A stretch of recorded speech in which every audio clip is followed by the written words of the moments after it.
এক বাংলাদেশি স্বামী স্ত্রী আমেরিকায় থাকতেন। তার স্ত্রী ছিলেন গর্ভবতী।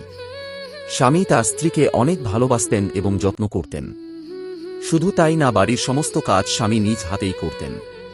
স্ত্রীর যেদিন ডেলিভারির সময় হল, স্বামী তাকে অনেক বড় একটি হাসপাতালে ভর্তি করালেন।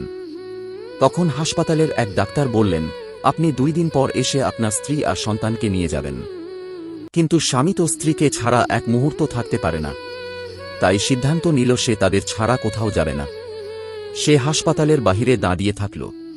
পুরো একদিন পার হয়ে গেল, তবুও সে কোথাও আয়নি। পরের দিন সেই ডাক্তার এসে বলল, আপনাকে তো বলেছিলাম 2 দিন পর আসতে, কিন্তু আপনি এখনো বসে আছেন কেন? তখন স্বামী মুচকি হেসে বলল, ডাক্তার সাহেব, যদি আপনার শরীরের কোনো একটা অংশ কোথাও থাকে তাহলে বাকি শরীর কি আলাদা থাকতে পারে? ডাক্তার অবাক হয়ে বলল, না, শরীর তো একটাই।